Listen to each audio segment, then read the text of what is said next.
And what are we looking at in maths today? Well, we are looking at space, but I don't think it's that kind of space. No, it is not outer space that we're looking at today. We are looking at three-dimensional space. So, what is space? What are dimensions?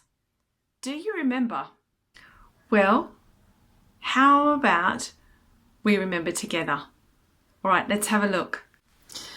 So, space dimensions.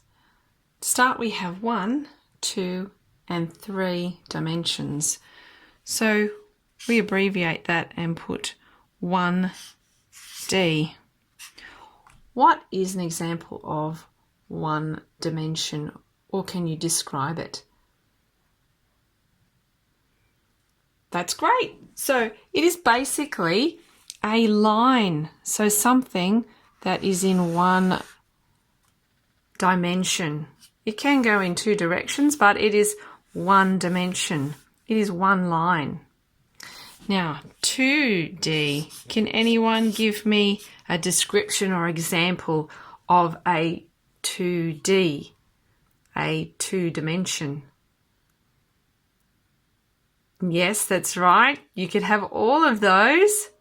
Fantastic. It is a shape. So you could give an example as a square because it goes in this dimension and in this dimension. It has space two-dimensionally. What about 3D that we will be looking at? Can you give me some examples? You think so? I think you might be right. It is very tricky to draw, but here's an example. What do we have here? That's right, it's a dice. And what shape is this object? It is a cube. Fantastic, well done. So if I was to draw that, that would be very tricky. But it is an object, not just a shape, but is an object. Something that I can touch. If I was to draw it, it might look something like this. Fantastic. So this is a line that is one-dimensional. This is a shape that is two-dimensional. And this is an object. And to explore our three-dimensional objects, we will need to go back and review our shapes. So now let's have a look at what makes a shape and how we can describe them. So here we have lots of different shapes. I wonder, can you tell me anything about these shapes? Maybe what their names are, or anything that helps describe what these 2D shapes look like. Pause the video and see if you can either write on the board or discuss with each other what they might be. How did you go? Well, I think we might know what these 4 shapes are. Is that what you had for your 4 shapes? These are the names: circle, triangle, square, and rectangle. Well, that's pretty easy, isn't it? That's right. Can you help describe these shapes? How many sides does a circle have? That's right. It has one side. What about the triangle? How many sides does a triangle have? We can mark that on here. 1, 2, 3. That's right. It has 3 sides. What about these corners? What do we call those? There's a special name in mathematics that we use, and it's called vertices. That's the name given to the points or the corners. So how many do you think there are? That's right, there are 3. Let's check. 1, 2, 3. You're correct. 3 sides and 3 vertices. Does it have vertices? No, it doesn't have any pointy parts, does it? It doesn't have any corners. So it has 0 vertices. All right, what about these 2 shapes? Have a go.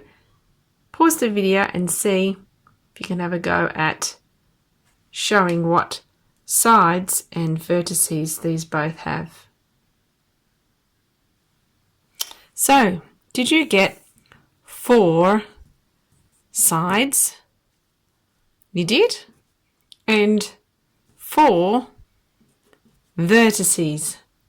Fantastic. And what about the rectangle? Was it any different? No. The sides and vertices were exactly the same as a square.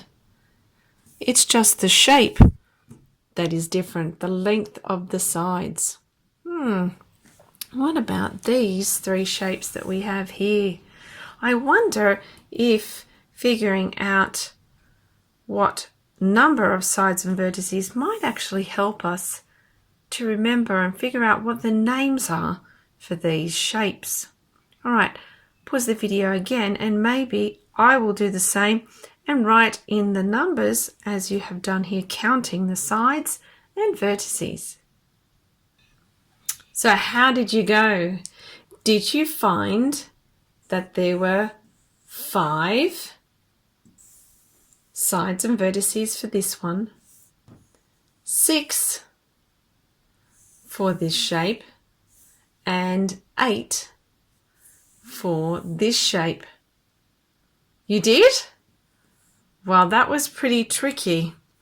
Now, I wonder what these are actually called. Starting with this one, no, it's one of the bigger shapes here, but I can think of a creature that has 8 legs. That might help us figure out what the name of this shape is. Can you think of what the creature might be that has 8 legs? That's right, it's an octopus. So what do you think this might be called? It might start with the same letters. Oct. Now it's going to finish with octagon. Now these 2 I'll write in here as well. Can you see any patterns between these 3 words or between the words and the number of sides and vertices? What about the words? We'll start with the words. Can you see a pattern or any similarities between the 3 words? That's right, they all end with agon. And a lot of 2D shapes do end with agon. What about the beginning? Well, we already noticed here that octopus, having 8 legs, also starts with oct, the same as our word octagon. So we know that oct, something to do with the number 8. And what about these 2 words? That's right, the beginning also has something to do with the number. Hex has something to do with the number 6. And pent has something to do with the number 5. Well, everyone, now it's your turn to have a look around your classroom or at home, or maybe in some books or from your memory, and choose maybe 3 or 5, however many your teacher asks you to do or you think you can manage, different shapes that you can put into your book. Once you've chosen your shapes, you're going to describe your shape. So you're going to give it its name. And I've put a square in as my first shape. A square has, and then I'm going to write about it, how many sides And how many vertices? Remember, they're the corners, the pointy parts. 4 sides and 4 vertices. Full stop. And we also need to make sure that we have a heading with it. We're looking at 2D shapes. Well, I hope you have fun finding and describing all about your 2D shapes today. And I hope you have lots of fun. Until next time.